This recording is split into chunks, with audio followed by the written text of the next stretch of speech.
Para una nueva sesión de Café Biomegen. Estamos siempre muy agradecidos con nuestros invitados, muy contentos de tenerlos. En esta ocasión vamos a contar con un panel de expertos para tratar de forma multidisciplinaria un abordaje muy interesante sobre la enfermedad celíaca, que es una enfermedad autoinmune, ya lo iremos platicando.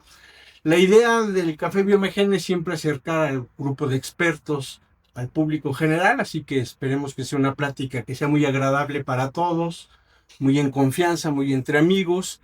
La iremos coordinando en esta ocasión vamos a contar con una gastroenteróloga que es la doctora Nayeli Guerra. Nayeli, pues estamos muy contentos de tenerte hoy aquí. Ella en particular me da mucha alegría porque fue una de mis mejores alumnas, muy motivada. Ya pasaron algunos ayeres y me da mucho gusto siempre con el paso del tiempo, pues ver a la gente que uno logra formar, verlas tan exitosas. También vamos a contar en esta ocasión con una nutrióloga clínica que es la licenciada en nutrición Valeria Vargas, la cual también nos va a platicar un poquito, ya vamos a ir perfilando un poquito porque es también necesaria la intervención de un nutriólogo. Vamos a contar también con la participación del doctor Said Gabriel González, que él es hematólogo, con la participación de la psicóloga Jocelyn López, para tratar también un poquito el acercamiento emocional de una enfermedad pues, que tiene sus implicaciones que también pueden involucrar de manera muy importante pues toda una reorganización quizás de la familia emocional importante, ¿no? Doctora Larisa Jesús, que es pediatra para tratar la parte de la enfermedad en niños y adolescentes. Bueno, pues muy bien, comenzamos entonces con una pues, introducción de qué es la enfermedad, ¿no? ¿Por qué, qué es la enfermedad celíaca? Si quieres darnos una pequeña descripción, qué factores la desencadenan, cuál es tu experiencia como médico gastroenterólogo, te llegan a la primera, hay una odisea diagnóstica. Vamos a empezar, pues, si quieres, con un poquito, con un concepto general de la Claro. enfermedad. Bueno, la enfermedad celíaca es una enfermedad de origen autoinmune que es diferente a una alergia o una intolerancia. Y esto está dado por cierta predisposición genética de unos anticuerpos de histocompatibilidad que se llaman HLA-DQ2 y DQ8, que funcionan como una especie de cerradura, ¿no? Para interactuar con unos péptidos o unos fragmentos de proteína del gluten. Y cuando se ensamblan, este conjunto de proteínas presentan o activan a unas células de defensa que se llaman linfocitos T, y esos generan la destrucción de las vellosidades intestinales. Y con ello se monta una respuesta inflamatoria y da lugar a las manifestaciones de la enfermedad. A mí me parece como muy importante que ustedes sepan que enfermedad celíaca le puede llegar a cualquier especialista, a cualquier médico, y aunque es una enfermedad aparentemente poco frecuente, que solo afecta al 1% de la población, lo que es cierto es que no conocemos su prevalencia real porque antes no era fácil estudiar a estos pacientes. Entonces, las presentaciones clínicas pueden variar y eso es lo que hace que los pacientes sufran un retraso del diagnóstico. En países de primer mundo o de países desarrollados tienen un retraso de 7 años para el diagnóstico, pero en países emergentes está una década de espacio para poder ser diagnosticados. Entonces, dentro de las presentaciones más frecuentes o más comunes, en donde nos llegan a nosotros como gastroenterólogos, pues son pacientes con dolor abdominal, con distensión, con evacuaciones diarreicas de larga evolución, pero también pudieran llegar pacientes que al ginecólogo, por ejemplo, con infertilidad, al reumatólogo con dolor articular, con dolor en la columna, también pudiera ser con osteoporosis a edades muy tempranas. Esa es otra de las presentaciones que llama la atención. A hematología, por ejemplo, pueden llegar pacientes con anemia crónica y en casos muy desafortunados con algunos linfomas del intestino. Pero también, por ejemplo, pudieran llegar a psiquiatría con cuadros depresivos, con distimia, con insomnio, a neurología con problemas para la marcha, por ejemplo, esa alteración se le llama ataxia, o con problemas en la sensibilidad de las manos, con calambres, sensaciones anormales en la piel. Entonces, a mí me parece como súper importante que entiendan que no toda la celiaquía se manifiesta únicamente como diarrea. Puede incluso presentarse como una serie de erupciones cutáneas, úlceras en la boca, problemas en los ojos, resequedad, pequeñas úlceras también. Entonces, creo que vale la pena escuchar a nuestros pacientes porque la mayor parte de ellos ya nos empiezan a decir que hay algunos alimentos que les despiertan molestias. Y lo más común es que si esos pacientes también son mujeres en un país como el nuestro, lo más común es que les digan que es psicológico, que es mental, que están ansiosas y eso retrasa aún más el diagnóstico. Entonces, como bien dices, es un peregrinaje largo, es difícil diagnosticar a los pacientes porque no solo se requiere escucharlos y creerles con los síntomas, sino además de una buena cantidad de recursos económicos porque estudiar a los pacientes con celiaquía es costoso.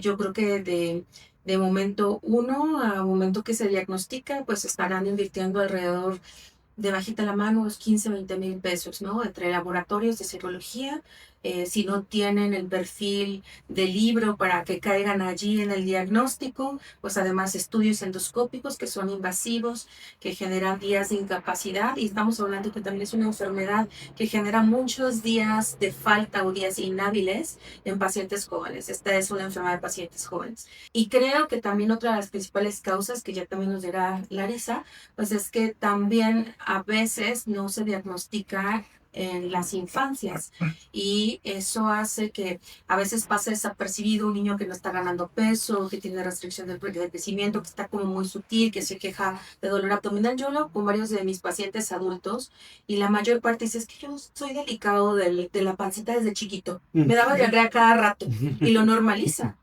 A mí me han tocado incluso pacientes que para ellos es normal tener evacuaciones pastosas. O sea, y de hecho tienen una evacuación normal y piensan que están estreñidos.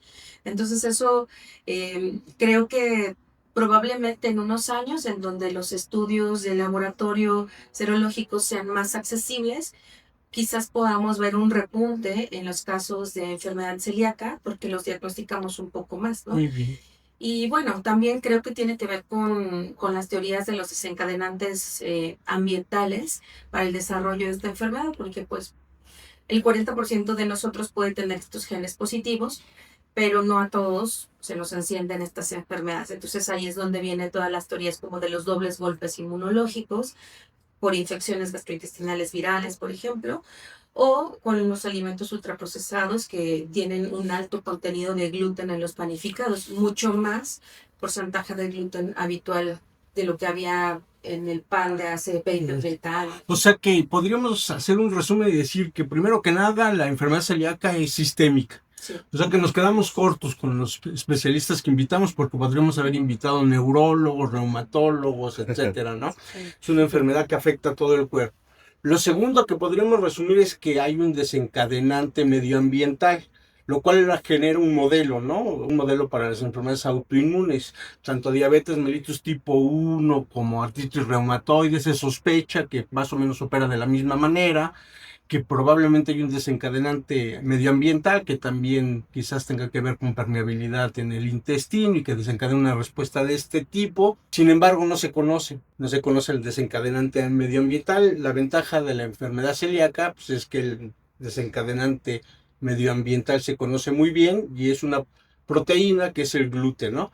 En realidad el gluten, más que una proteína, porque me dediqué un poquito a ver qué diablos era eso, yo la veía y dije, pues es una proteína. Después de no entender nada, me di cuenta que no entendía nada porque en realidad no es una proteína, es un conjunto de proteínas que le da a los alimentos una consistencia muy especial. Ha sido el boom para la industria alimentaria, genera pues propiedades muy importantes en los alimentos que ya nos platicarán, que la hace comercialmente muy viable, entonces está en todos lados, ¿no? Muy bien, si quieren ahora pasamos a que nos platique la doctora Larisa un poquito su experiencia con niños, ¿no? Que también debe ser interesante. Como comenta la doctora Guerra, pues muy probablemente pues no te lleguen a tiempo. Resulta interesante, ¿no? Saber que habiendo estos factores como medioambientales y genéticos, pues de repente a los niños no se les desencadena la enfermedad, se desencadena en edad adulta. Eso a mí me hace pensar que debe de haber algún otro factor que se está apenas entendiendo, pero en tu experiencia, ¿cómo es esto? Sí, pues igual como que ya comentó Nayeli, es un reto diagnóstico tanto en adultos como en niños, pero si nos vamos ya específicamente así en pediatría, pues siento que cuesta más trabajo diagnosticarlo, si está infradiagnosticada la enfermedad. Y en niños, pues lo sospechamos, los síntomas son sistémicos, o sea, gastrointestinales o extraintestinales. Dentro de los intestinales, por ejemplo, está el dolor abdominal crónico, recurrente, ¿no? Esos niños que se quejan de dolor, que se inflaman, que a lo mejor se diagnostican como colitis, ¿no? O tienen diarreas crónicas, aunque también pueden tener estreñimiento. Les da tratamiento, no mejoran, están como muy refractarios, ¿no? También los podemos encontrar con anemias, o sea, anemias crónicas que no responden al tratamiento, niños que no crecen, ¿no? Con talla baja, que no ganan peso o se quedan estancados. Ya pues se diagnostican o se descartan más bien otras causas. No se encuentra porque no mejoran. Entonces en ellos es donde los que tenemos que primero sospechar, bueno, pensar en que puede ser enfermedad celíaca, para poder sospecharlo, darle un manejo inicial a lo mejor como pediatra y ya luego referirlo al gastroenterólogo pediatra. Bueno, y el manejo va a ser integral, ¿no? También vamos a necesitar apoyo de nutrición, de psicología o de psiquiatría, Apoyo para la endocrino, familia. apoyo a la familia. Sí, de educación, ¿no? Porque en el caso de los niños, o sea, uno como adulto, pues ya es cada quien su decisión también si se quiere cuidar su salud o no. El tener pues las medidas, ¿no? El pues leer o cómo hacer el esfuerzo, ¿no? De las etiquetas y todo. Pero a un niño sí depende de sus padres. O sea, al inicio de la infancia temprana, sí. Ya después es educar al niño también, ¿no? Porque después va a ser un adulto. Pero sí es importante, pues la educación, orientar a los padres, ¿no? De la lectura de las etiquetas, los alimentos, ¿no? De qué es el gluten, dónde está el gluten, ¿no? ¿Y qué estudios les haces, por ejemplo, a un niño para, digamos, más o menos empezar a perfilar el diagnóstico? Primero También son... estudios generales. Sí. Bueno, en consulta la historia clínica, toda la exploración. Estudios generales, ¿no? Biometría hemática, química sanguínea, ¿no? Que incluye pruebas de función hepática o de coagulación, que también ahí podemos encontrar alteraciones. Alteraciones. Se puede de algunas de vitaminas, ¿no? Vitamina D o calcio, ¿no? Que algunos ya tienen deficiencias nutricionales por mala absorción. Esos generales, si la sospecha clínica es alta, sí se pueden pedir anticuerpos, ¿no? En pediatría es un anticuerpo que es como el más importante de IgA, es anticuerpo contra transglutaminasa de IgA. Es el que abunda más en el intestino. Entonces por eso nos A ayuda ver, vamos a más. tratar ahí de explicar un poquito el cuadro general de la enfermedad al público en general. Ya la doctora Guerra nos platicaba que es una enfermedad autoinmune, ¿no? Eso quiere decir que el ejército de nuestro cuerpo, el sistema inmune, de repente se aloca y en vez de atacar lo extraño, que es lo que debería de hacer portándose decentemente, pues nos empieza a atacar a nosotros, ¿no? Entonces, ¿qué ataca primero? ¿A qué órgano? ¿Cuál sería el órgano que desencadena? ¿El estómago, el intestino Sí, o puede ser cualquiera? pues en el intestino. El intestino. Primero Entonces, si es el intestino, ahí hay una reacción que es inflamatoria, me imagino, ¿no? Una reacción que destruye el intestino y el intestino sirve para absorber nutrientes. Entonces, lo que estamos observando nosotros constantemente es un problema de nutrición, ¿no? Sí. Y entonces, si hay un problema de nutrición, pues hay un problema de desarrollo. Yo me imagino que es problemático para los niños y sus familias ver que pues no están alcanzando Que no crece. el tamaño adecuado, Que ¿no? no Yo no tuve crece. celiaquia, pero también los géneros son canijos y a uno no lo hacen crecer muy bien, ¿no? Ujú. Pero puede ser por ahí. Muy bien. ¿Algo más que quiera comentar? De manera general, como inicial, sería eso. Es, Para la sospecha. ok. También por ahí se hablaba de algo interesante, ¿no? Que es la anemia.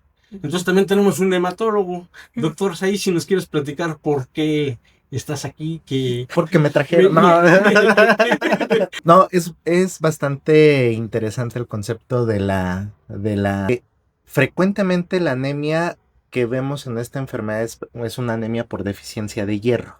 Y aquí es muy importante. Sospechar una anemia por deficiencia de hierro es facilísimo. Con una pura biometría hemática, o sea, el estudio yo creo que del laboratorio el más sencillo que puede haber. A lo mejor ahí Económico. tú nos puedes decir si es el más fácil de hacer. Yo creo que A nosotros nos gusta empezar siempre por lo fácil. sí. O sea, seguimos metodológicamente, vámonos de lo básico a lo complejo y hay que empezar por eso, ¿no? Sí, pero es muy sencillo sospechar una anemia por deficiencia de hierro, porque en los parámetros que nos da la biometría hemática, ahí podemos ver el tamaño que tienen los glóbulos rojos, qué tanta pigmentación pueden tener. Y entonces, la anemia por deficiencia de hierro es la única anemia que tiene un patrón muy característico en la biometría hemática, que es una disminución de la hemoglobina con eritrocitos chiquitos y despigmentados. O sea, el eritrocito toma esa morfología, esa forma, únicamente con eso. Solamente la deficiencia de hierro da ese. Sería bastante importante que las biometrías hemáticas siempre nos incluyeran los reticulocitos, que son los precursores de los eritrocitos, para tener como el patrón completo. Pero con eso, con la pura biometría hemática, ahí tenemos la pista. Ahora, mundialmente, la deficiencia de hierro representa el 70% de las causas de anemia. O sea, es muy probable que la anemia que yo esté viendo sea por deficiencia de hierro. Y si tengo una biometría hemática que cumple estas características, pues vas por ahí. Pero luego viene la pregunta fundamental. ¿Por qué este paciente que tengo tiene deficiencia de hierro? Y es donde entran los diferenciales. Una de las causas más frecuentes es que sea por pérdidas ginecológicas, es lo habitual. En Pero mujeres, sangrado menstrual. Sí, cuando son muy abundantes, o pues de muchos días. Pero específicamente ahorita que estamos abordando este tema, cuando mi paciente no es mujer, cuando mi paciente es un niño, cuando mi paciente es mujer, pero sus periodos menstruales no explican esta pérdida de hierro, pues es donde tengo que tener la suspicacia diagnóstica para pensar en este tipo de padecimiento, porque justamente la enfermedad celíaca es una de las principales causas de deficiencia de hierro. Entonces, si no lo sospecho, se me va a ir. Y la verdad es que es relativamente fácil resolver una deficiencia de hierro, y esto es muy habitual que le llegue a médicos generales, que sí es importante que tengan esta sospecha ante una deficiencia de hierro que no tiene otra explicación, pensar en este tipo de padecimiento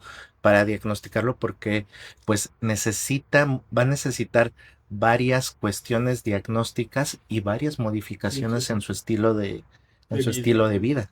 Ok, también aquí, si me permiten hacer un pequeño resumen, ¿no? El hierro es una molécula que circula mal en sangre, no es soluble, requiere decir una serie de sistemas de transporte, se tiene que absorber por el intestino, tiene que llegar al hígado, ¿no? En el hígado se almacena, pero lo más importante es que luego se utiliza para producir una proteína que es clave para el transporte de oxígeno, que seguramente todo el mundo conocemos, que se llama hemoglobina, y la hemoglobina está dentro de unas células que se llaman las células rojas o eritrocitos, entonces tenemos un problema por ahí, ¿no? Es correcto. De la forma del eritrocito, problemas de oxigenación, microinfartos, dolores en las... Sí, supongo, ¿no? Sí, pues es fácil, con lo que tú acabas de comentar, es fácil entender cuáles van a ser los síntomas. Estar afectado el sistema de oxigenación de nuestro cuerpo, porque sí, justamente es lo que se afecta es la célula y la proteína que se encarga de llevar las moléculas de oxígeno de los pulmones a todo el cuerpo. Entonces, las células que tienen mayor consumo de oxígeno, como podrían ser las células musculares, las neuronas, las mismas células cardíacas, pues son las que más se van a ver afectadas. Entonces los síntomas van a ir en relación a eso: fatigas musculares de bajo de estrés de ejercicio, por decirlo de alguna manera. Como si estuvieran aeróbicos los Sí, o sea, el paciente te va a decir, es que doctor, camino de aquí a la esquina y ya me estoy sofocando, o no vamos a subir las escaleras. O estoy viendo una película y me quedo dormido, estoy en el trabajo y estoy cabeceando, o tengo mucho dolor de cabeza, me palpita, entonces esos son los síntomas. El hierro también es una proteína, una molécula importante para la piel y sus anexos. Entonces, otros síntomas que vamos a tener va a ser que hay resequedad de piel, se cae mucho el cabello, sale delgadito, las uñas se vuelven quebradizas. También en los epitelios y el epitelio intestinal se ve afectado, entonces empieza a ser ahí un ciclo vicioso, porque la deficiencia de hierro hace que las vellosidades se aplanen, que no haya una adecuada absorción de nutrimentos, pero venimos de ese problema, entonces pues se hace todavía más agudo.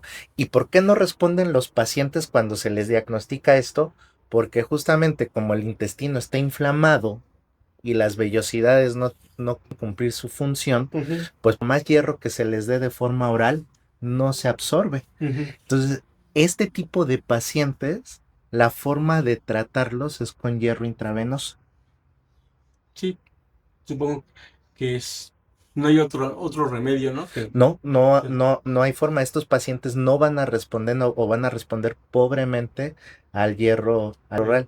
Entonces, esa debe ser otra pista. O sea, si yo tengo diagnosticado una deficiencia de hierro y le estoy dando hierro y no responde, no lo está absorbiendo. Hay que pensar en que hay un trastorno intestinal que está afectando la absorción. Muchas gracias. Bueno, tocando el tema del trastorno intestinal y de que los intestinos lo que hacen es absorber nutrientes y juegan un papel clave en el proceso digestivo, pues vamos a entrar un poco en la parte de la nutrición, ¿no? Y para eso tenemos a nuestra licenciada en nutrición, Valeria Vargas. ¿Qué aspectos tenemos en la nutrición? ¿Qué desnutriciones tenemos? ¿Qué abordajes nutrimentales tenemos que utilizar? ¿Qué remedios tiene? O sea, si hemos hablado que la enfermedad celíaca se debe principalmente al detonante medioambiental, perfectamente bien identificado, que es el gluten, basta quitar el gluten de la dieta. Pues bueno, principalmente el único tratamiento que hasta el momento tenemos es una dieta completamente libre de gluten. Va a ser el único remedio. Medicamentos se pueden utilizar, pero principalmente para síntomas. Pero como tal para la enfermedad tiene que ser una dieta completamente libre de gluten. Y pues ya que hablábamos un poco de estas deficiencias nutricionales, muchas de las vitaminas y minerales que consumimos, como ya nos lo dijeron, pues se van a absorber en el duodeno, que es donde principalmente tenemos esta lesión intestinal. Entonces, pues sí vamos a tener mucha malabsorción tanto de vitaminas liposolubles, algunos minerales como son magnesio, selenio, también calcio y ácido fólico. Entonces, bueno, desde la nutrición, principalmente lo que podemos hacer en primera es una dieta completamente libre de gluten. Con eso los pacientes ya empiezan a tener mucha mejoría en los síntomas y es también algo que nos indica que sí es celiaquía, cuando al dejar el gluten los pacientes tienen mucha mejoría. En cuestión de suplementación o cómo trabajamos estas deficiencias nutricionales, primero, como nos lo decía el doctor Said, pues nosotros nos damos cuenta que un paciente tiene deficiencias cuando, por ejemplo, como nos lo decía, piel reseca, cabello quebradizo, uñas también quebradizas. Desde ahí nosotros ya podemos sospechar de deficiencias. No todos los pacientes van a presentar todas las deficiencias nutricionales, porque esto va a depender también del nivel o el grado que tenga la lesión intestinal. Entonces, como nos lo comentaba la doctora Nayeli, pues se realiza una endoscopía donde se va a tomar una biopsia y patología nos va a dar el grado en el que esté esta lesión intestinal. Y también dependiendo del aplanamiento que tengamos de las vellosidades intestinales, que son las que nos ayudan a absorber, pues es también cómo vamos a tener una mayor o menor absorción de nutrientes. Si está más aplanado las vellosidades, pues vamos a tener menor absorción de nutrientes. Y pues para poder diagnosticarlas, pues siempre nos tenemos que guiar de estudios de laboratorio. Por ejemplo, 25-hidroxivitamina D para pues vitamina D, checar niveles de, como nos decía el doctor, pues hierro, ferritina, calcio, también folato eritrocitario. Y ya teniendo esos niveles, nosotros ya podemos dar una suplementación. Nunca se trata de suplementar solo por suplementar, sino tener las bases de por qué vamos a suplementar y también en qué dosis y cuánto tiempo lo vamos a hacer, porque es importante. Y también posteriormente, pues tomar también estos estudios nuevamente para saber cómo el paciente está absorbiendo y si es necesario seguir suplementando, también dependiendo del nivel de esta dosis. Con respecto a la suplementación, ahorita me cayó el 20, la complejidad del fenómeno, ¿no? Porque me imagino que debes de implementar concentraciones de suplementos muy elevadas para tratar de que algo entre, ¿no? Que algo pueda ser absorbido.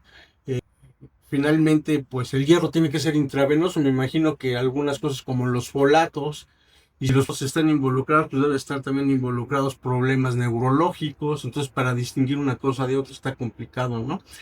Ahí los suplementos que proporcionan ustedes son suplementos especiales con dosis muy elevadas, o cuál es el truco que se utiliza como para tratar de que realmente pues un epitelio así de dañado, un intestino así de inflamado pueda absorber. Pues como lo comentaba, va a depender el grado de absorción del grado de la lesión. Esto se clasifica con una clasificación que se llama Marsh, que pues nos van a decir qué tan aplanadas están las vellosidades y cómo está la respuesta inmune. Entonces, también ahí nosotros nos podemos dar cuenta si están muy aplanadas las vellosidades, pues sí la dosis de suplementación va a tener que ser un poco más alta porque hay menos absorción de nutrientes. Okay. Y ahí voy a usar para hacer una siguiente pregunta. Si el paciente se apega y logra una dieta libre de gluten, ¿en cuánto tiempo se desinflama? O sea, si hay recuperación, se puede empezar a absorber mejor, ¿no?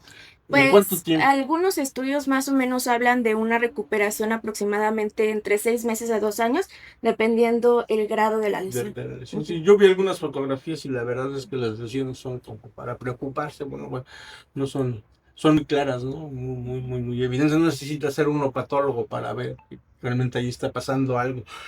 Muy bien, entonces, bueno, estamos viendo que por lo pronto el único tratamiento realmente eficiente, hay un chorro de biotecnología de fármacos atrás porque estamos conociendo los mecanismos cada vez mejor. Mucho se está tratando de hacer para poder bloquear y poder ayudar, pero hasta el momento lo único que funciona es una dieta libre de gluten, ¿no? Eso implica aspectos psicológicos muy importantes. O sea, yo me apegué a una dieta muy bien, fue lo mejor que pude haber hecho en mi vida, me llevó un año y nada más bajé 14 kilos y dije, ya la hice, y regresé. Y bueno, pues los adipocitos tienen memoria y en cuestión de 6 meses volví a recuperar el peso y pues uno se siente muy frustrado. Tiene que haber además aspectos sociales muy interesantes, muy importantes, muy complicados por lo que implica, perdón, por lo que representa la familia, la reorganización de la familia, el aspecto social del paciente para ir a comer a algún lado, etcétera.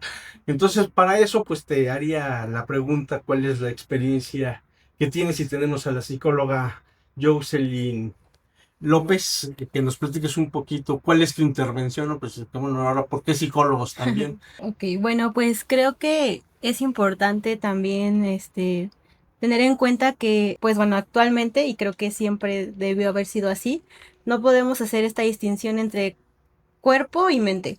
Creo que estos dos aspectos están muy ligados.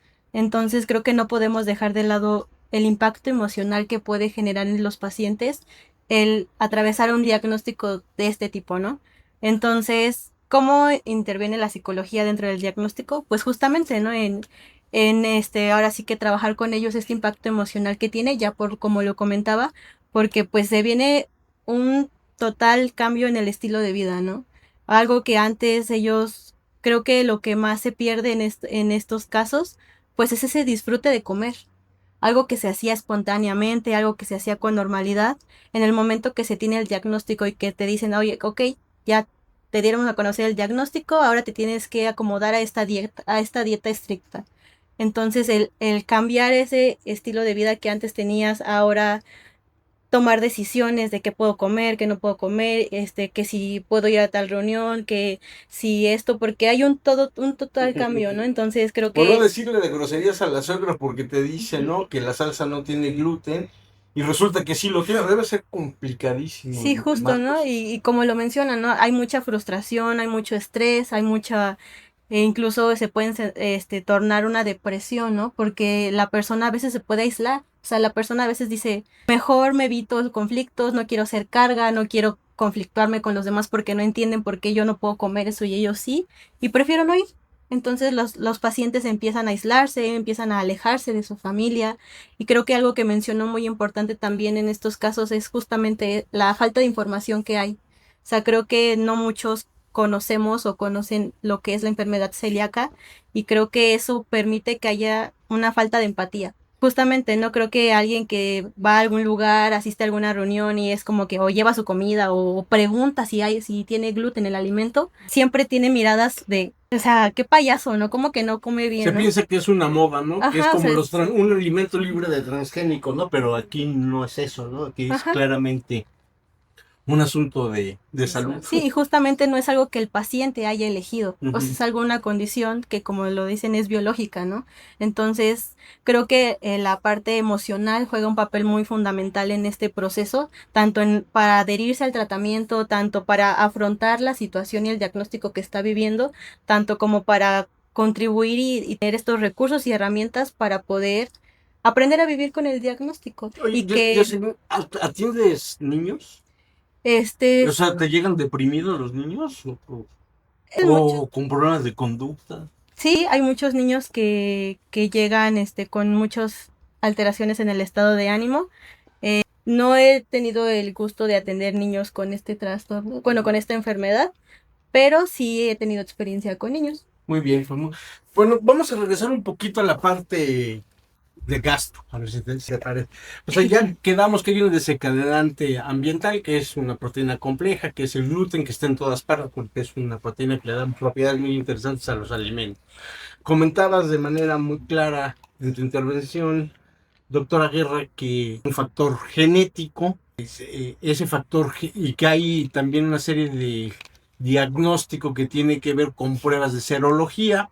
Para el público en general, la prueba en serología es buscar justamente las armas del sistema inmune, que se llaman anticuerpos, y estos anticuerpos son anticuerpos que van dirigidos contra moléculas propias del cuerpo, por eso es una enfermedad autoinmune, ¿no? ¿Cómo lo diagnosticas? ¿Cómo, ya que empiezas a sospechar, qué pruebas de laboratorio pides? ¿Llegas a la biopsia luego? ¿O es una cosa y luego la otra? Yo supongo que la biopsia ya es hasta que más o menos tiene cierto nivel de evidencia. Sí, Platícanos. bueno, de acuerdo a las guías internacionales, el primer estudio es el estudio de los anticuerpos antitransglutaminasa tisular, tanto IgA como IgG, así como los niveles de inmunoglobulinas. Si ese estudio es positivo y es muy fuertemente positivo, podríamos detener, por así decirlo, ahí el diagnóstico y no biopsiar al paciente. El problema es que ya en pacientes adultos, a veces es más difícil que eso, porque hay varios diagnósticos diferenciales, principalmente si el paciente tiene diarrea crónica. Uh-huh. Entonces, para los abordajes de diarrea crónica, pues tenemos que descartar enfermedades infecciosas que a veces no son diagnosticadas en exámenes generales de excremento, como por ejemplo los coprológicos o los coprocultivos, porque pues más de la mitad de los estudios de coprocultivo van a estar falsamente negativos. Entonces, el paciente a menudo viene ya tras un largo historial de exámenes de sangre. Buscando bichos patógenos. Sí, y varios, ¿no? Entonces, definitivamente si las diarreas son muy intensas, a veces yo escojo hacer más bien un examen por PCR para buscar gérmenes no detectados habitualmente. Esos pacientes a menudo pueden tener una ligera inmunodeficiencia y entonces eso hace que también sea difícil diagnosticarlos. Entonces, digamos que ya cuando uno se va haciendo un poco más mañoso en la vida y empieza a saltar las guías internacionales. Entonces, las guías internacionales nos dicen que el HLA de Q2 y de Q8 lo debemos hacer solo en casos de duda diagnóstica, de biopsias dudosas, de serología dudosa, de evolución dudosa. Pero yo honestamente empiezo por lo regular por ahí, porque si está negativo, el paciente no tiene esa enfermedad. Entonces yo ya dejo de buscar el espectro de alergia o de... Porque habitualmente los pacientes con enfermedad celíaca tampoco es tan infrecuente que tengan otras intolerancias u otras alergias alimentarias que también muchas veces no se piensa. Entonces, regresando como a la parte donde decía Jocelyn, ¿no? De que cuando alguien dice, no, es que yo no me gusta comer y va seleccionando, por ejemplo, alimentos muy ricos en grasa, los pacientes con celiaquía también tratan de evitarlos porque hacen un poco de insuficiencia pancreática exócrina. Entonces, cuando ellos dicen, no, yo es que eso tiene grasa, no me lo como, y todos así de, ay, qué bárbaros, ¿no?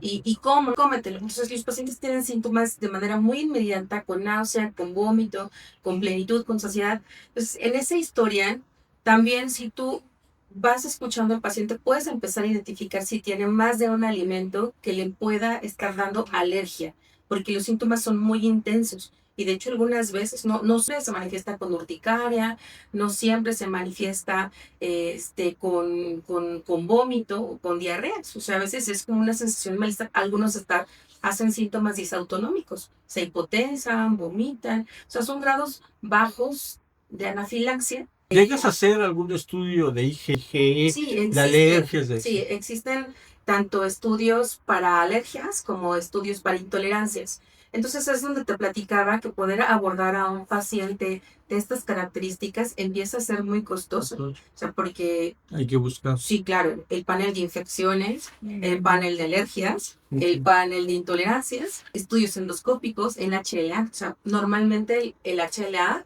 el lugar más barato nos lo presupuesta en 4,000 pesos. Y el panel completo para celiaquía, 12,000 pesos, ¿no? En general. Los estudios por PCR para infecciones, pues lo mismo, son costosos. El lugar más barato nos lo vende en 4,500, pero llega hasta 13,000 pesos, dependiendo de la complejidad del panel. Entonces, todo eso hace que a veces, dentro de la práctica, uno se salte esa regla del algoritmo tal cual.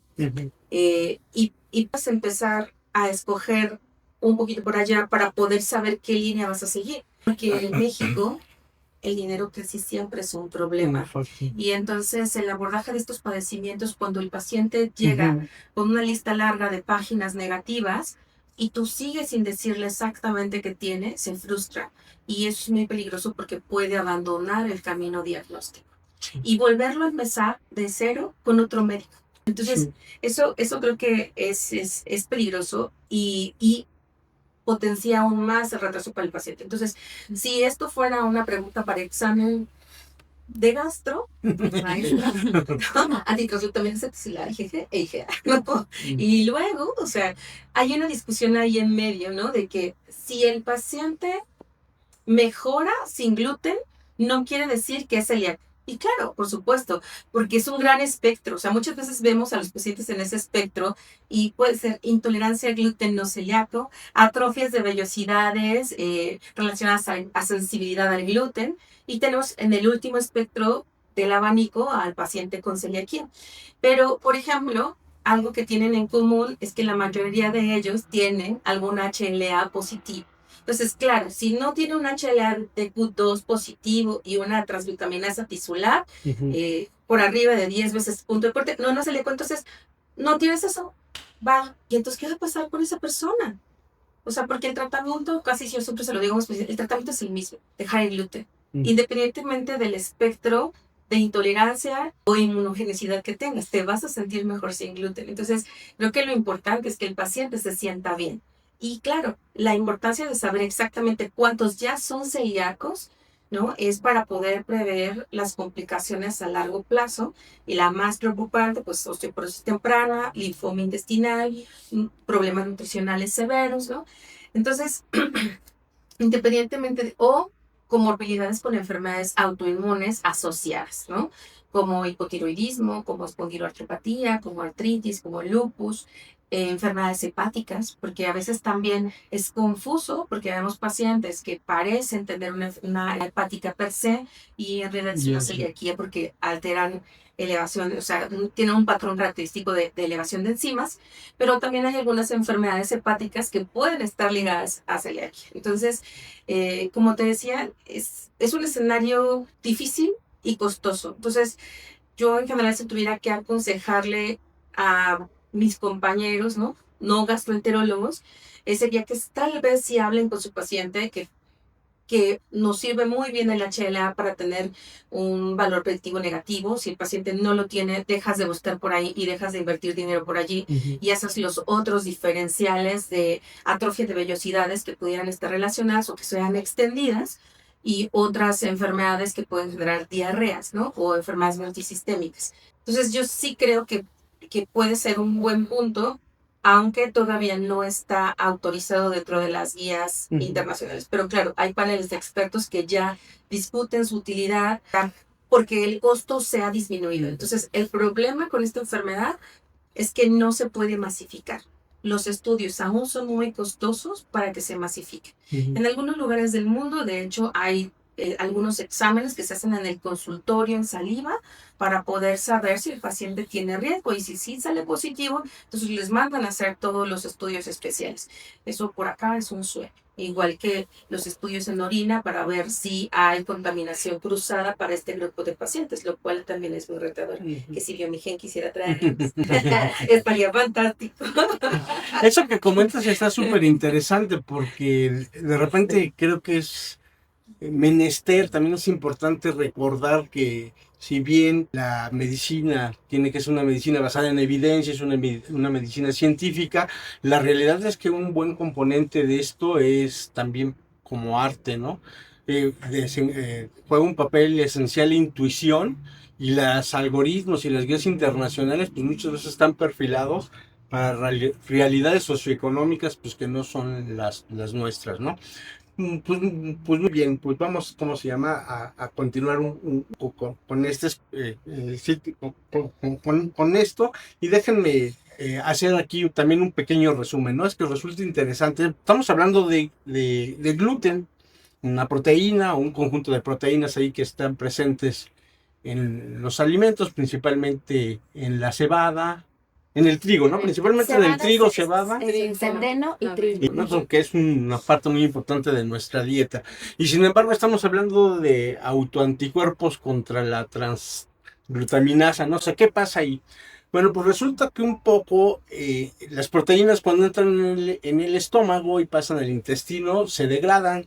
Hagan de cuenta que tenemos una pared y la agarramos a garrotazos y lo que se liberan son ladrillos, ¿no? Y lo que se puede absorber en el intestino son esos ladrillos. Entonces nosotros esperaríamos que cualquier proteína decente en la dieta fuera completamente degradada. Pero eso no pasa, ¿no? El gluten se degrada mal y genera fragmentos. Y uno de esos fragmentos es justamente el que desencadena una reacción inflamatoria que acaba destruyendo. Así comienza parte del intestino. Una vez que ese intestino, que digamos es un tubo por donde los alimentos están transcurriendo y tienen que ser absorbidos hacia el tejido, hacia la parte sistémica, hacia los vasos sanguíneos para que puedan distribuirse armoniosamente por todo el cuerpo, una vez que eso se destruye, pues entonces se liberan cosas hacia la parte del cuerpo en donde no es normal que haya la presencia de estas moléculas. Una molécula importante es esta famosa enzima que es la transglutaminasa. Se libera. Entonces, una vez que se libera, pues el sistema inmune agarra y la identifica, creo que se pega a uno de los pedazos estos de gluten mal digeridos, y entonces el sistema inmune agarra y saca de aquí hay algo que no está normal, que no es parte del cuerpo, y hay unas células que se llaman presentadoras que se las comen y luego van y van de chismosas, ¿no? Entonces esas células que se llaman células presentadoras de antígenos son detonantes de la alarma al sistema inmune, son capaces de silbar y decirle al sistema inmune ahí viene un enemigo, una bacteria, por ejemplo un virus que atravesó de manera inadecuada la barrera intestinal y anuncia. Esta alarma es una banderita, ¿no? Entonces la célula del sistema inmune saca la banderita y le anuncia a otras que son como el capitán, el coronel, el jefe del sistema policíaco, que se tiene que activar. Y son justamente los que tienen estas proteínas que se llaman complejos de histocompatibilidad, se le llaman HILA o HLA. Y hay un chorro en la población humana, creo que hay como 30 y tantos, 50 y tantos. Sin embargo, se ha identificado que hay dos, que es el HLA DQ2 Dos. y DQ8, que hay variantes genéticas en la población y que esas personas que tienen esas variantes genéticas son las que desarrollan la enfermedad celíaca, ¿no? La literatura dice que el 95% de los celíacos tienen esas dos variantes, entonces quien tiene esas dos variantes es candidato a la enfermedad celíaca. Por lo tanto, se pueden identificar dos cosas importantes, ¿no? Se puede identificar el autoanticuerpo contra la transglutaminasa, que es un indicador de prueba de laboratorio muy importante, y el segundo es que la persona que sospechamos que tiene la enfermedad, pues tienen estos dos DHQ2 y DHQ8. Entonces, a partir de ahí se puede generar el diagnóstico, ¿ok?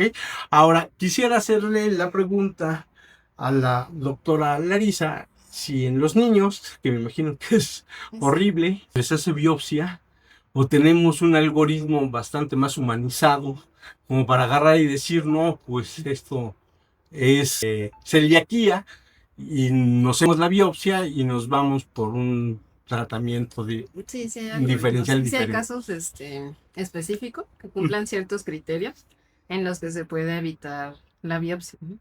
También pues hay guías clínicas en pediatría que de inicio siempre inician en adultos, ¿no? Después ya la traspolan a los niños, se inicia con pues, cierta población y es como van haciendo sus estudios y estas recomendaciones internacionales.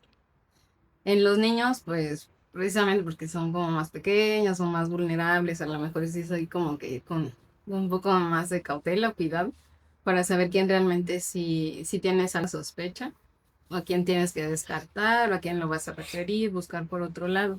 Pero si tu sospecha clínica es alta, digamos, ya tenemos los anticuerpos, ¿no? A lo mejor el de transglutaminasa, ¿no? De IgA. Puede ser que esté muy positivo, no sé si es arriba de 10 veces del valor normal. Con eso lo dan como interés suficiente, ¿no? Además de los síntomas, o sea, si tienen los datos clínicos. Y el HLA como tal no lo consideran, pero si es posible pedirlo, pues sí es de gran ayuda, ¿no? Puede estar presente cualquiera de los dos, HLA de Q2 o de Q8 o ambos. El que lo tenga no hace como tal el diagnóstico que sea positivo el HLA, pero sí una predisposición. Sin embargo, el que salga negativo ya nos descarta que no es enfermedad celíaca, que hay que buscar otras cosas, ¿no? Entonces, en ese caso sí sería de utilidad en un niño, por ejemplo, si podemos pedirle HLA, ya no fue necesario someterlo a una endoscopía, ¿no? Sino teniendo esos criterios, cuando sí la duda es como más diagnóstica, síntomas que no son tan claros, ¿no? Por la misma dificultad que implica la enfermedad celíaca. No todos son síntomas intestinales francos, ¿no? También de diferentes sistemas. Pues sí es necesario hacer el estudio endoscópico, ¿no? Cuando esos valores de corte están debajo. También tenemos que tomar en cuenta si hubo falsos negativos, ¿no? Si se realizaron los estudios teniendo una dieta con gluten o si no, porque a veces a lo mejor ya se había retirado o se pensó ahí en algún médico antes, ¿no? En todo su camino que ya tuvieron. Alguien le dijo, pues puede ser que sí sea, quita el gluten y a lo mejor ya los anticuerpos salen negativos. Tenemos que investigar cómo se hizo ese estudio, no nada más con un estudio nos vamos a basar nada más en eso, ¿no? Tenemos que contemplar pues un todo, ¿no? Y de si el paciente te dice, sí, mejoré mucho, ¿no? Cuando quité el gluten, ¿no? La mejoría, aunque intestinalmente tarda más, la mejoría clínica sí es más rápida, ¿no? Es evidente. En 2 semanas o en un mes ven mucha mejoría. Pero en otros casos donde nos quede duda, donde pues tengamos, es necesario hacer el estudio. Eso lo hace un gastroenterólogo pediatra. En una endoscopía y toman muestras de duodeno, es donde ven ¿Cuántas esas se toman? lesiones. ¿Una o varias, me imagino? Reportan que sean Debe 6. haber ahí un protocolo, ¿no? Sí, son la mayoría, 6 en la segunda porción y 2 en la primera porción. Pero por ejemplo, allí esto es como que un punto importante, o sea, porque todos los, en donde hablamos de la humanización de la medicina y qué tan lento estamos avanzando en los protocolos de estudio de este tipo de pacientes, ¿no? O sea, como, por ejemplo, dentro de las guías de gastro, entre más joven eres, más susceptible eres a que te hagan biopsia. Y eso evidentemente se extiende a los niños, ¿no? Y por otro lado, si la biopsia sale dudosa, y tienes solo un HLA y tienes anticuerpos negativos, debes rebiopsiar a tu paciente a los 6 meses. ¿Qué paciente se va a dejar rebiopsiar a los 6 meses? O sea, sí, cada 6 meses, porque entonces todavía no tiene celiaquía. Sigue comiendo gluten, papacito. Sí. Porque es que eso dice la que así de absurdo, el paciente se siente enfermo si come gluten, pero como no tiene todas las cosas positivas, sigue comiendo gluten. Entonces, ¿no? Y ahí es una pregunta que yo te quiero hacer a ti, ¿no? O sea, si esto tiene que ver, ¿no? Con cierta susceptibilidad genética que ya sabemos, y tiene que ver con la exposición a gluten, o sea, ¿hay alguna postura sobre exponer más tardíamente al trigo o a los alimentos con alto porcentaje de gluten en cuanto a los niños? O sea, como ahora ha cambiado tanto las guías de lactación, ¿no sería lógico como evitarle a los niños exponerse a esa complejidad de cereal que tenemos ahora, que es todo menos trigo en su estado salvaje, ¿no? O sea, ¿hay alguna postura ya por Pues parte ahorita- del Colegio de Pediatría?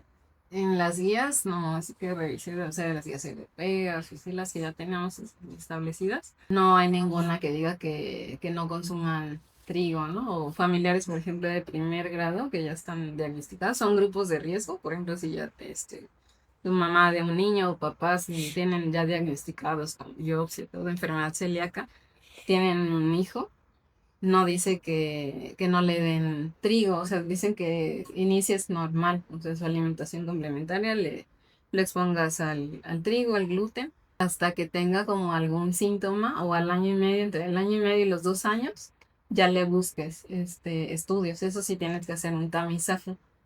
Si tuviera síntomas, desde antes, ¿no? Pero si llega sintomático ya al año y medio o a los 2 años, tendríamos que ya pedirle anticuerpos, el HLA, ver si es positivo, pues ya con eso, a lo mejor ya no sale la endoscopía. Si está la duda, pues se hace una endoscopía.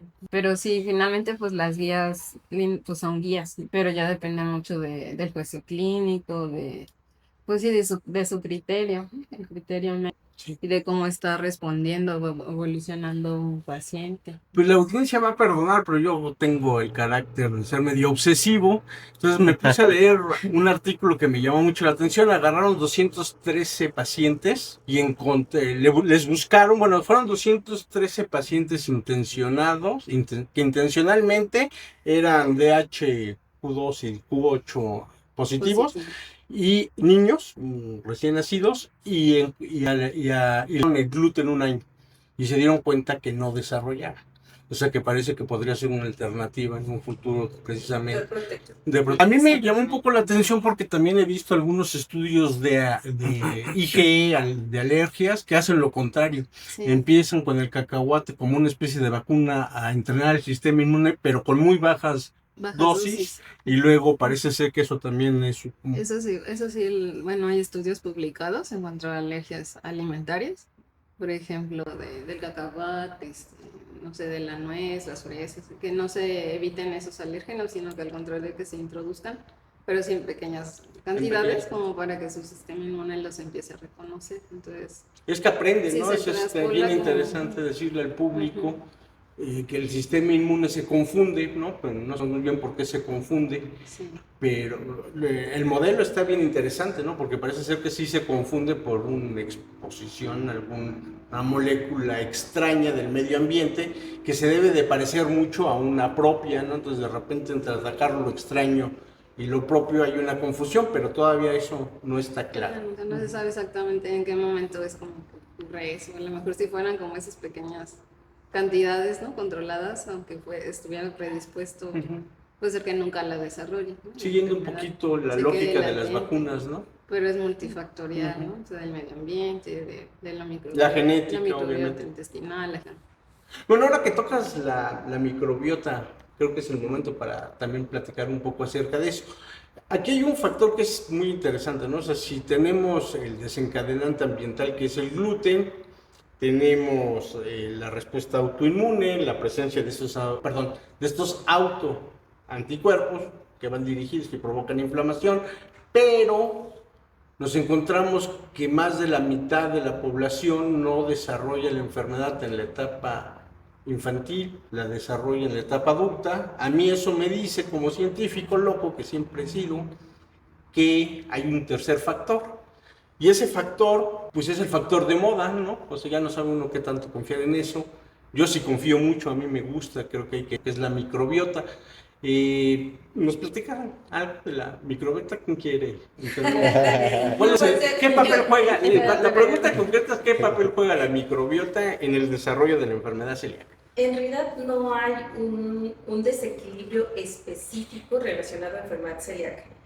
El problema con la microbiota es que todavía no sabemos cuál es la microbiota normal en toda la humanidad. Entonces tenemos como diferentes muestreos por poblaciones, por regiones, por variabilidad en dieta, y por eso es que creo que no nos hemos podido poner de acuerdo aún, ¿no?, de cuál sería el reemplazo de microbiota perfecta. Entonces tenemos, por ejemplo, relacionado a enteropatías autoinmunes, o sea, sabemos que son pacientes que tienen, por ejemplo, más bajos los niveles de Arquemasia musófila. Entonces, bueno, pero el problema es que cuando dicen los investigadores de, bueno, ¿y si les damos Arquemasia?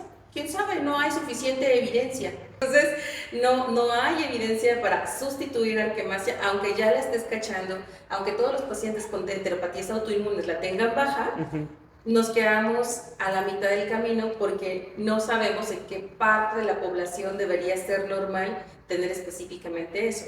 Entonces, lo que sí parece ser es que la separación de la unión de las vellosidades intestinales genera esta permeabilidad y favorece la translocación y el sobrecrecimiento de bacterias o de enterobacterias que favorecen el sobrecrecimiento bacteriano, la maldigestión y perpetúan esta inflamación de bajo grado sin que forzosamente estén generando o que atraviese el fragmento del gluten, que se llama glielina, que atraviese, ¿no?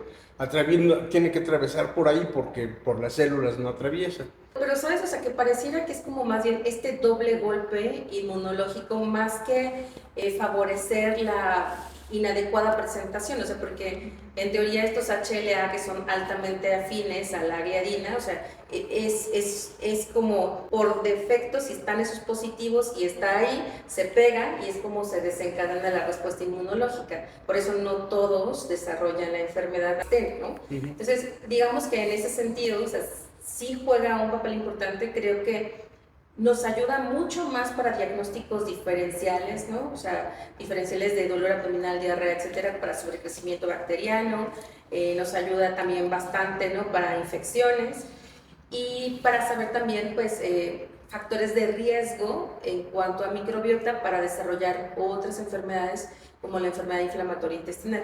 Pero si nos ponemos a buscar directamente la evidencia sólida, no hay una, o sea, aún no hay.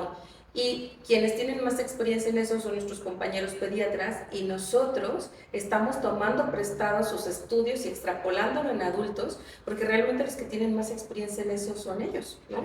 Y pues ahora también, la verdad es que los grupos de nutrición están bien fuertes en eso, o sea, saben bastante más que los gastros de adultos. A ver, yo nada más, por ejemplo, se me ocurriría, ¿no?, un estudio que indique que hay una disbiosis. ¿Quién sabe qué pasa ahí? ¿Quién sabe qué bacterias sean? Pero que hay menos. ¿Y si le dan probióticos? Sí. No sé si usted quiera contestar la pregunta como en la parte de la estrategia integral en nutrición. También puedes intentar restablecer, no sé, cierto equilibrio, algo ahí que podamos decir, bueno, ya no hay disbiosis, ya hay eubiosis, ya la microbiota ya está bien, o relativamente bien. Pues el uso de probióticos sí puede ayudar, pero no en todos los casos y no todos los probióticos. Creo que también últimamente se puso de moda el utilizar probióticos para todo y pues va a depender mucho de la cepa de bacteria para lo que queramos ayudar. Si son pacientes que, por ejemplo, todavía no tienen una dieta completamente libre de gluten y siguen teniendo síntomas, sí podemos utilizar probióticos que nos ayuden a contrarrestar diarreas, inflamación, pero cuando todavía estamos en la parte de diagnóstico, utilizar probióticos también podría, pues ahí jugarnos un poquito en contra si el diagnóstico no es celiaquía y termina siendo un sobrecrecimiento bacteriano. Ahí podrá jugarnos en contra utilizar probióticos para eso. Así es. Sí, es que el microbioma se ha puesto de moda y la verdad es que sí tiene un chorro de potencial, pero también hay que ser clarísimo que causa y efecto. Las correlaciones no siempre son causa y efecto y la responsabilidad de la ciencia es establecer esa correlación causal de manera adecuada y además conocer los mecanismos, ¿no? A lo mejor en una de esas no es la microbiota, sino una molécula. Ahí también haciendo un poco un resumen para el público en general, lo interesante de la microbiota es que repobla, ¿no? O sea, hay una población encima de las células epiteliales que forman una capa y además parece ser que establecen una comunicación intrincada con las células, con los eritrocitos de manera sorprendente. Estamos realmente maravillados del cross-talk, del intercambio y un chismorreo, una comunicación intensa entre las células de nuestro cuerpo y la microbiota.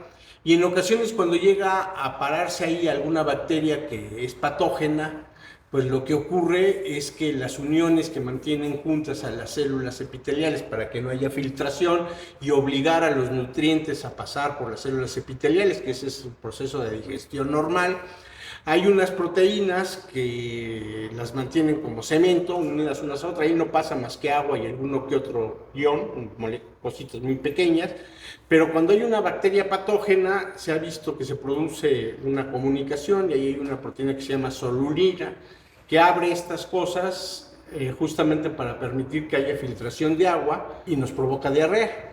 Entonces uno dice, caray, pues ¿por qué nos provoca diarrea? Nos provoca diarrea porque la naturaleza es sabia y la diarrea lo que está haciendo es barriendo todas las bacterias patógenas, ¿no?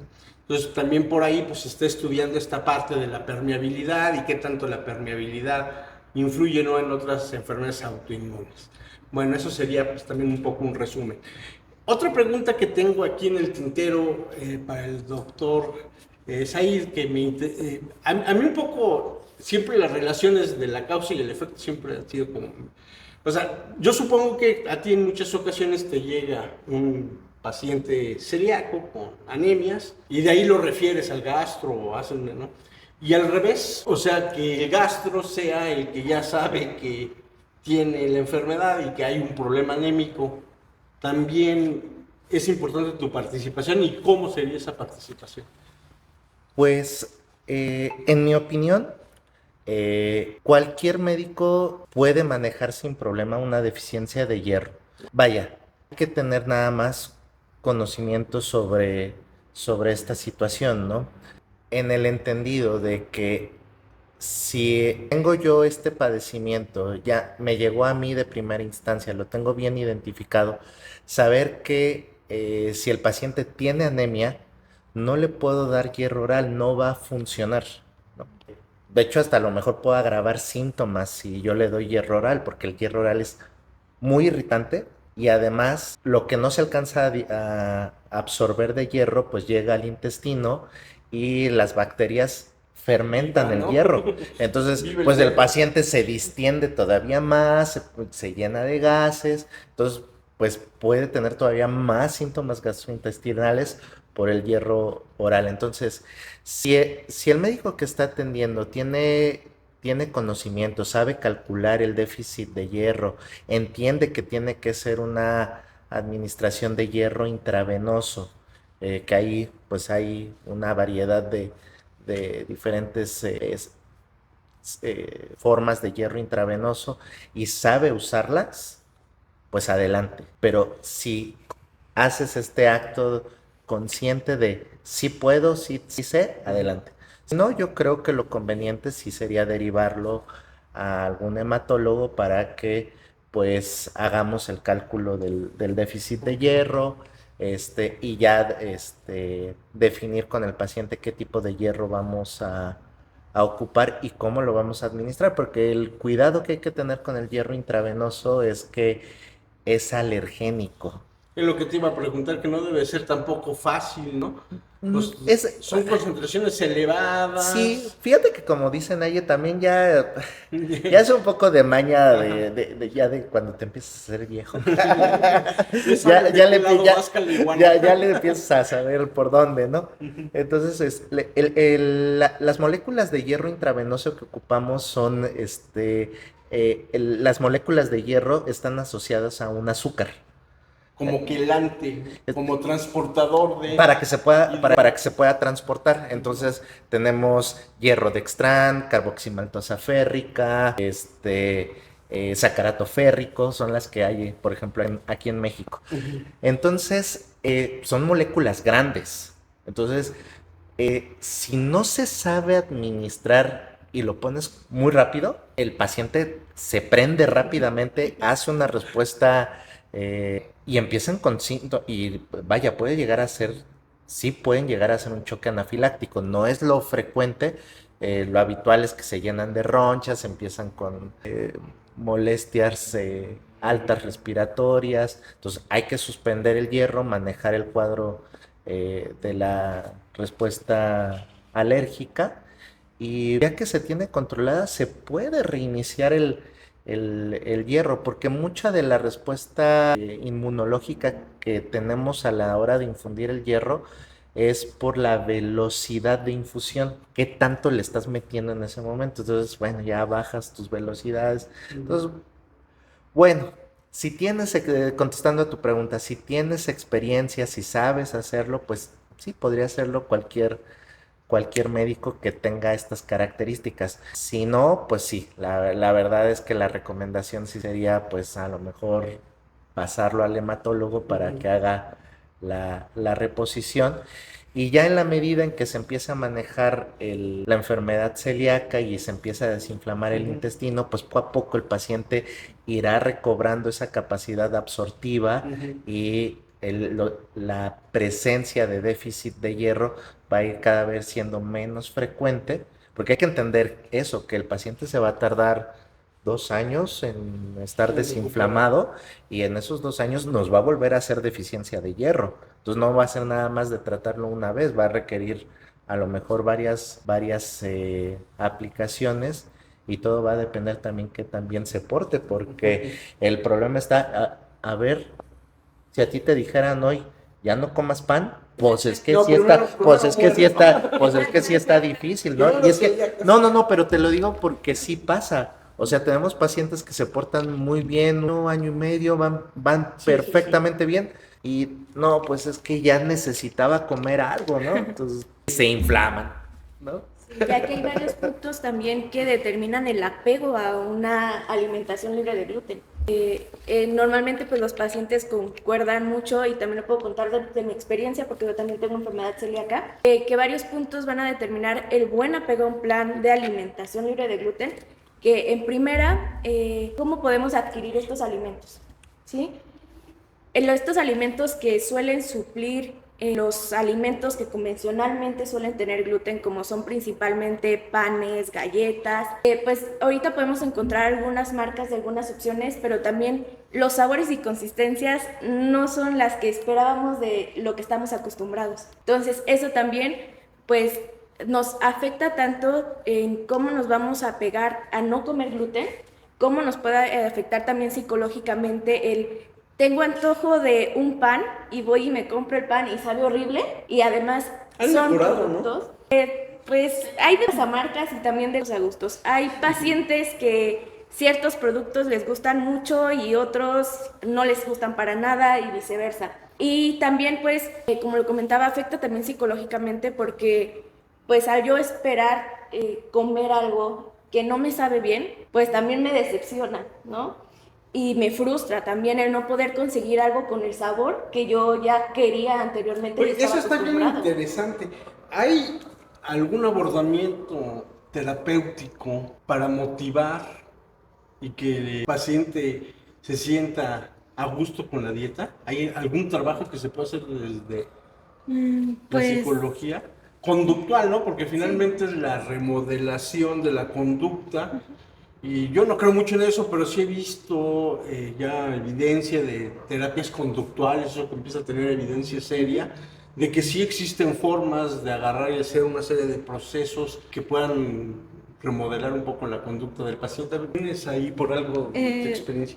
Pues es difícil, claro, siempre va a ser complicado, y justo como lo dice Vale, o sea, creo que pues ningún alimento va a ser igual al otro, ¿no? Entonces, ¿cómo se abordaría desde este punto con los pacientes? Pues creo que más que nada es, pues, psicoeducarlos un poquito, o sea, que sepan la gravedad o la complicación que tiene si ingieren este otro tipo de alimentos, que claro, hasta el principio va a ser difícil, como dice Vale, ¿no? O sea, puedes llevar años en el tratamiento, como lo dice el doctor, siguiendo la dieta estricta y de repente ya hicieron alguna convivencia, no sé, le surgió esta necesidad de decir, ay, quiero un pan, no sé, quiero comer pan, necesito comer algo.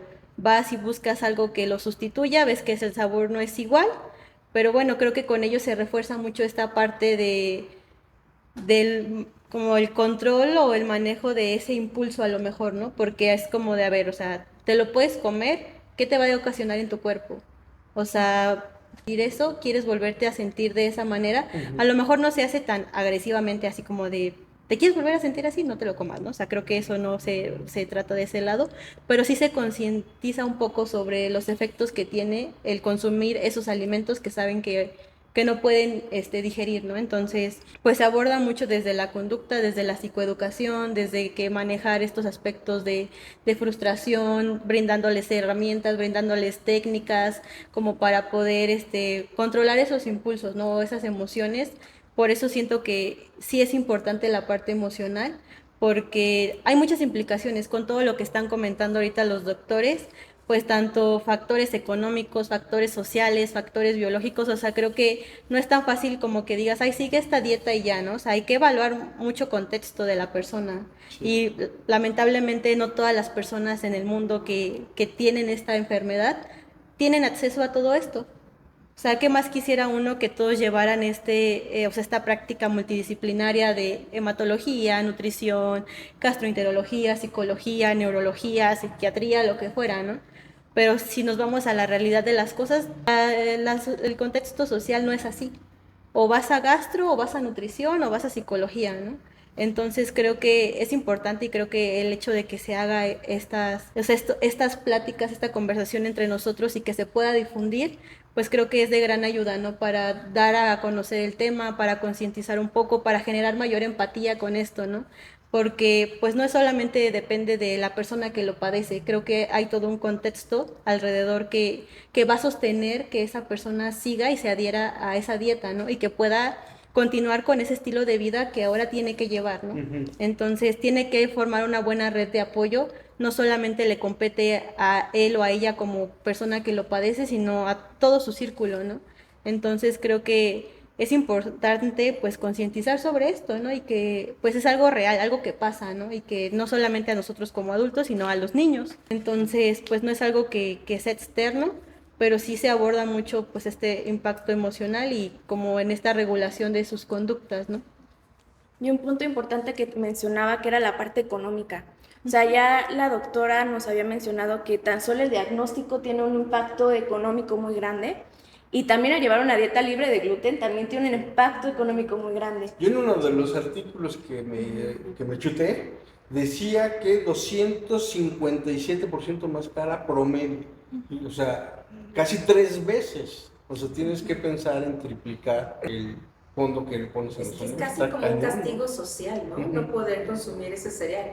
Entonces yo, por ejemplo, o sea, creo que como mencionaron, ¿no? Es una enfermedad que trastoca el sistema familiar, que sigue siendo penalizado socialmente, que hay mucho desconocimiento y muchos juicios de valor para los pacientes todo el tiempo, y que además, ¿no? Si el ambiente y la sociedad no empieza a cambiar, entonces vemos historias de terror, como en el caso donde un gastro sí busca a un hematólogo, que es en un linfoma intestinal por una celiaquía que nunca fue tratada, ¿no? Entonces, eso sí es un verdadero Sí, es que caso eso de no lo hemos terror. dicho, ¿no? Sí, Que es puede que- desencadenar en Es que cáncer. ese es el peor de los escenarios, o sea, cuando no hay una infraestructura social, el paciente no cuenta con el acceso a la educación. O sea, hoy en día, gracias a la difusión de las redes sociales, para bien o para mal, las personas empiezan a conocer estos términos. Hay mucha desinformación y mucho charlatán, pero por lo menos empiezan a conocer, por lo menos gracias a que hay gente que por elección no come gluten, hay más opciones de alimentos para los pacientes con esta enfermedad, pero, ¿sabes? Sigue siendo un producto de lujo. O sea, no comer gluten es para ricos. Y por otro lado, creo que también nosotros dentro de nuestra cultura deberíamos rescatar al maíz. Y yo les explico siempre a mis pacientes, sí, solo no puedes comer trigo, hay tantos otros cereales que se pueden utilizar y el paladar se puede reentrenar. O sea, los seres humanos comemos lo que está disponible y estamos hechos para adaptarnos a lo que está Y disponible. mucha de la comida mexicana realmente está acompañada con maíz, ¿no? Sí, La el verdad problema me da son lo las mismo. frituras, porque se les contamina el aceite Y las salsas. y las salsas. O ya también sí. que no todos los productos que se venden como libres de gluten son aptos para personas celíacas. Sí, porque aquí entra mucho la contaminación cruzada, que es justamente que un producto libre de gluten entre en contaminación con un producto que contiene gluten. Y puede pasar desde el procesamiento, la fabricación, cómo se empaquetó ese producto, hasta también en casa, cómo nosotros cocinamos y manejamos los productos en casa. Porque ahí también puede haber contaminación. Sí, también en casa, el cómo, por ejemplo, utilizamos sartenes, utensilios que ya utilizaron gluten anteriormente, aparatos como horno, microondas, freidora de aire, están contaminadas, y si nosotros metemos un producto libre de gluten, pues ya va a tener gluten y sí va a afectar a un paciente. Entonces, ya ahorita, como decía la doctora, ya que se puso de moda el no comer gluten, pues hay un poco más de variedad.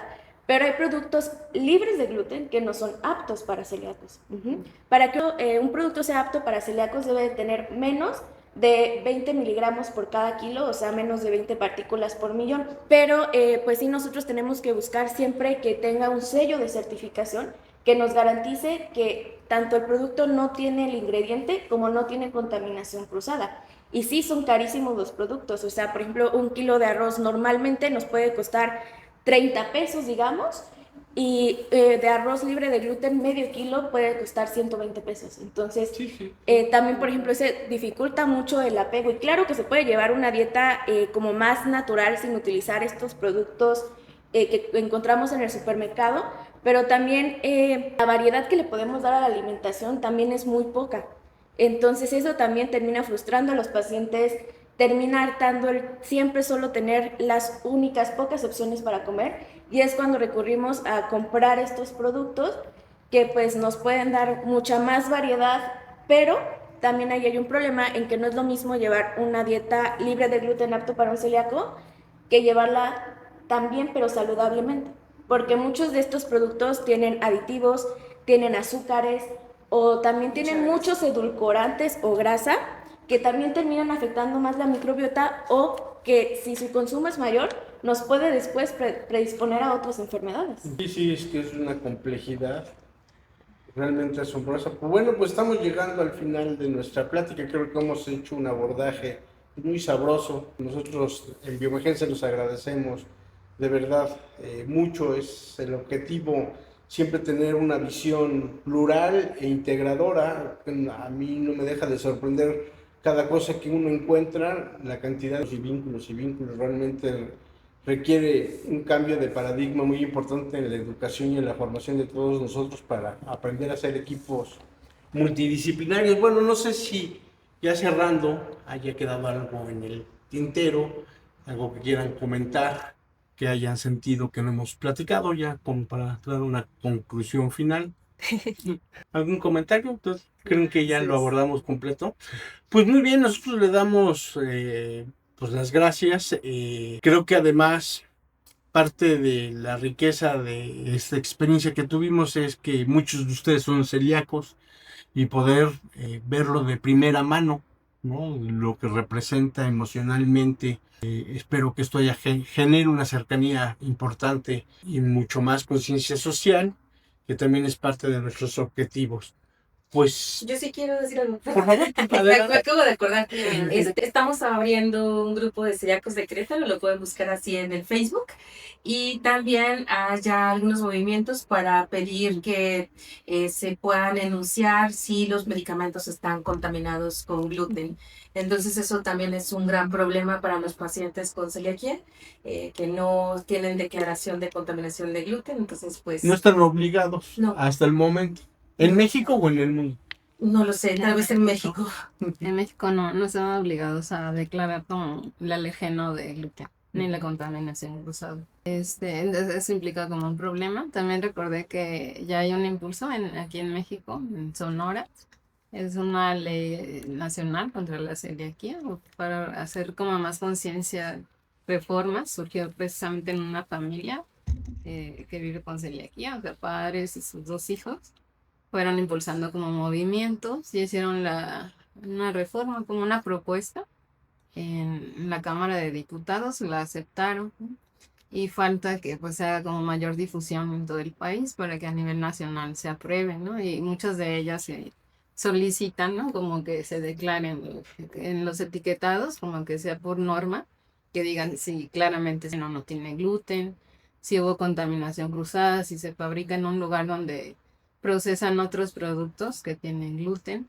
También impulsan como pues mayor difusión, por ejemplo en las escuelas. En el caso de los niños hay comedor, entonces pues también tienen que pues estar como conscientes o capacitar, ¿no? A diferentes, pues a la población general, ¿no? Los maestros, ¿no? También en el área de restaurantes, ¿no? Sí, que se tenga como más conciencia precisamente por eso, porque no deliberadamente está el gluten en el pan, en las harinas, ¿no? También está el gluten oculto, ¿no? O sea, en la contaminación cruzada.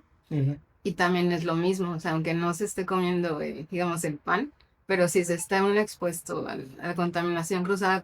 constante, es lo mismo, o sea, se está Sí, yo no quiero asustar a continuando nadie, ¿no? una- Pero cuando vi en la la estructura de la intestinal. perdona, Sí, es lo mismo, pues mientras haya como esa contaminación cruzada, se continuaría pues la inflamación intestinal. Y de los grupos que comentaba la doctora Naye, sí tenemos una aquí en Querétaro, de celíacos pues en Querétaro. También hay grupos de Facebook, Celíacos de México. Creo que también, también ya estoy en ellos, formo parte de ellos, soy paciente también de la doctora Guerra.